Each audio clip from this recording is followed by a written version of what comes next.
Alright, finding values of trigonometric functions. So find the values of the trigonometric functions from the graph. Alright, so we're given two graphs right here. We have two examples, and these will be very straightforward examples. So this is our graph that we have right here. We have angle theta, and this is a line coming straight from the origin. The coordinates of this point right here, of the end point, is going to be 3, 5. And then right here we have 4, -4. That's a -4. So we're asked to find the 6 trigonometric functions from this graph. So let's go ahead and do this right now.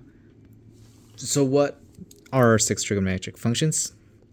We have sine of theta is equal to what?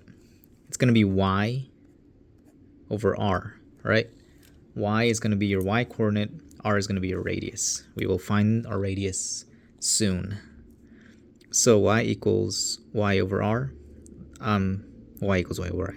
Sine of theta equals y over r. Cosine theta equals to x over r. Remember, your cosine is the x value. So cosine is x over r.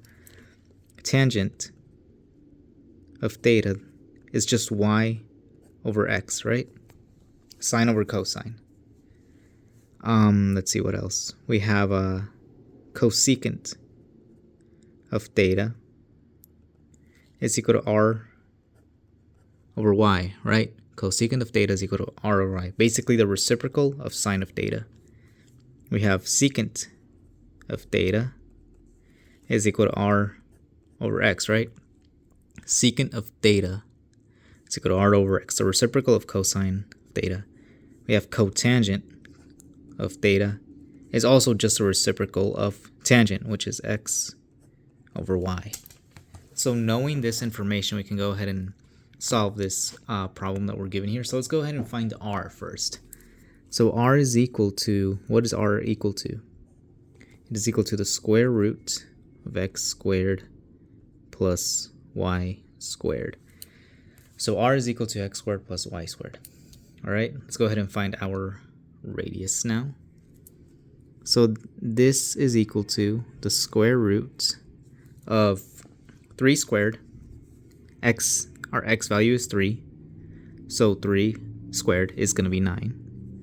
Plus our y value is 5. So y squared is going to be 25. This will give us a square root of 34. So that's going to be your r value, square root of 34. Now we can go ahead and find the trigonometric functions. So let's start with sine of theta. Sine of theta is equal to y over radius. So y is 5, right? Over r. What's our r? Root 34.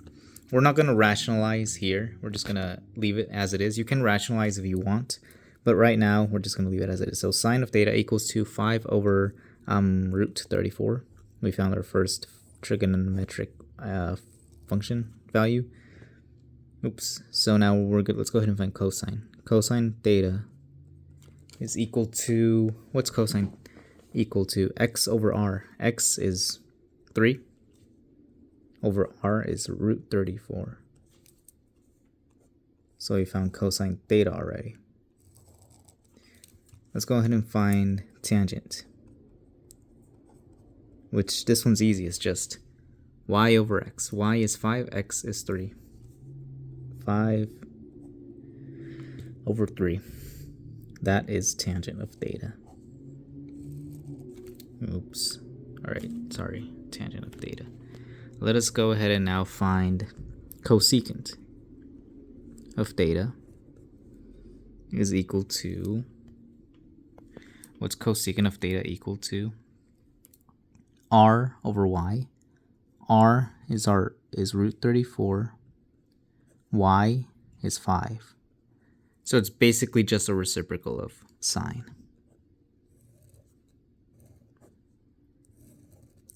Now, secant of theta is equal to just a reciprocal of cosine. So r over x, which is root 34 over 3. These you don't really have to rationalize. They're already rationalized for you. But if you want, you can rationalize these. But I'm just going to leave it as that. So tangent of theta, cotangent, is just a reciprocal of this. 3 over 5 x over y. So that is how you solve number 1. Let's go on to number 2. So this one, it's in another coordinate. We have a positive and a negative. So it's at 4, negative 4. That's a negative 4. So let's go ahead and find our 6 trigonometric functions, the values of the 6 trigonometric functions from this graph. So let's start by finding our r, which is x squared plus y squared, which is equal to the 4 squared is 16 plus negative 4 squared is also 16. So this will equal to the square root of 32, which this will simplify even further as a square root, as 4 over times square root 2. So if you simplify this is what you're going to get.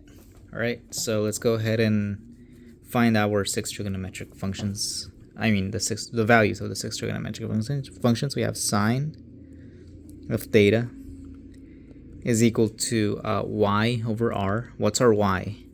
Negative 4. Negative 4 over r, which is 4 root 2. Just how we figured it out. So now after that, let's go ahead and simplify this because we're not going to leave it like that. We can cancel out a 4 because the 4 here is a factor of the 4 at the bottom. So once we cancel these out, just the 4's, we have sine of theta is equal to negative 1 over root 2. Right?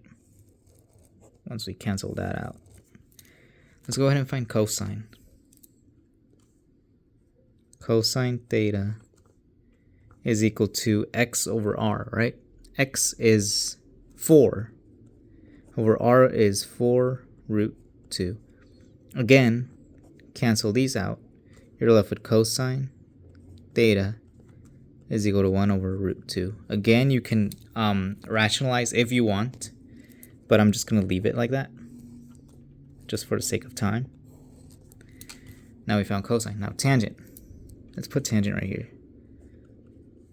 Tan theta is equal to y divided by x, right? So what's our y? Y is negative 4 over 4, which is equal to 1. So tan theta, negative 1. Sorry, negative 1. It's equal to negative 1. Tan of theta is equal to negative 1 when you divide. So let's go ahead and find some, let's see what else. Cosecant. Cosecant of theta is just a reciprocal of sine of theta. So it's just going to be, when you take the reciprocal, it's just going to be negative root 2. Right? Take the reciprocal of this. You're basically just putting 2 at the top, root 2 at the top and negative 1 at the bottom. You're going to get negative root 2 when you divide. Let's see, cosecant. We got secant now. It's going to be the reciprocal of cosine, which is just root 2 over 1, which is just going to give you root 2. Positive root 2. All right, let's go ahead and find cotangent. It's just going to be the reciprocal of tangent of negative 1. So yeah, and 1 over negative 1, it's still just going to be negative 1. Cotangent of theta is equal to negative 1. So that is basically it, how you solve these problems when you're given a graph. And yeah, that's it. Pretty straightforward.